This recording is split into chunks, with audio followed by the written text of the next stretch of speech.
I'm Carter Myers. This is another episode of Two Dogs on Leash, and today we have a very special guest. It's my cousin, Howard Hyneman. So, one thing I wanted to have you on for is kind of talk about the process you had with the Bolt Buzz and also the Coaches Show. How did you first kind of get involved with that, and then what was that process like doing that every week or every couple of weeks? Well, when we did the Bolt Buzz and all that, it was started really last year in the middle of the year, because Jack Harper and Bassinet, they did the podcast before me, and I was all right with writing, but it wasn't one of my favorite things to really do. And then I got offered an opportunity to continue it and bring back something that my brother and one of his friends did, which was the Coaches Show, which where they go to walk-ons and they interview a player and a coach, sometimes two players, and they have a full show in front of people, and it's pretty awesome. Obviously, James isn't here today, but what was it like kind of working with him throughout the season, and how did you prepare to have the guys on the Coaches Show and the Bolt Buzz? Would you have questions rewritten like we do here, like I did for this interview, or would you just kind of do it off the cuff? Well, obviously we'd have some. Well, the first week we kind of went off the cuff, and that wasn't really a good idea. Which it was fine, but we went off the cuff, and it was really just kind of hard to figure stuff out. But working with James was really easy, and then as we went on, it was kind of just scripted. Not all of it was scripted, of course, but we had our own questions.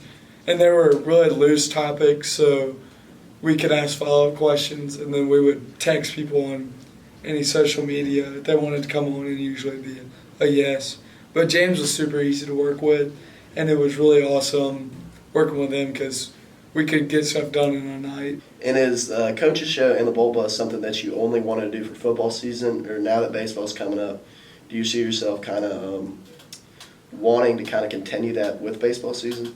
Well, I'm not in the class anymore that, lets me do this every day, the podcast. But the Coaches Show, I think Coaches Show is a football thing only, because, it really was tough doing it every single week and trying to get people on, because then Wednesday night I couldn't do anything else. So it was really tough to do it outside of football season. And but then we had the podcast. We did it for soccer. I know when I was there, and now they do it for basketball, and hopefully they'll do it for baseball. But there's a rule where if you're playing that sport or doing that sport in that class, you can't interview that sport. So baseball will be interesting with James. How did you kind of build your questions? Let's say it's like somebody you don't know very well. Are you trying to get to know them during the interview, or are you just trying to get these questions out and ask them mostly about their sport or something other than that? It's definitely kind of a mix of the both. I'm definitely trying to learn more about them and how they do their things, but also something like we did there a lot in the Coaches Show that we asked based on position, where if there's a tough matchup based on position that week, that could be a bunch of questions, and that would usually reveal a lot about themselves and how they were going to approach the game. Mm-hmm. And then we'd ask personal questions towards the end.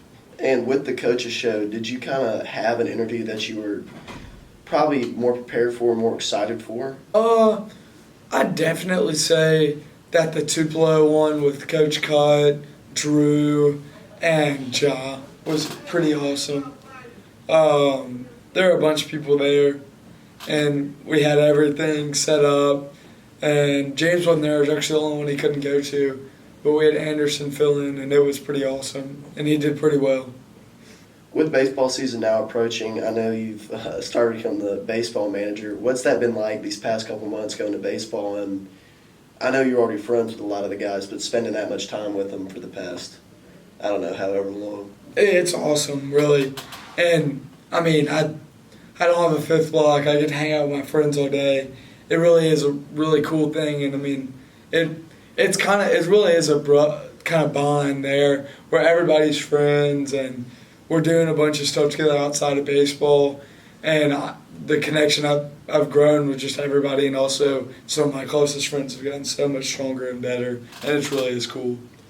What's it been like kind of with this new staff? I know you had a strong connection with the former assistant baseball coach, Coach Poss, and how have these new guys just been? I know one of them you're fairly close with. Yeah, Coach Poss was awesome, but I love Coach Walther. He's really is a great coach. Was a head coach for however many, 15, 20 years.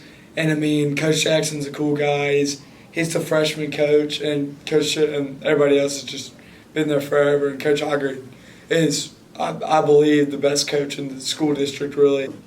This is a question that you kind of had on the first bolt was, but 2016 Chino Hills or 2022 Montverde? Definitely 2016 Chino Hills. Just so dynamic with the three Ball brothers.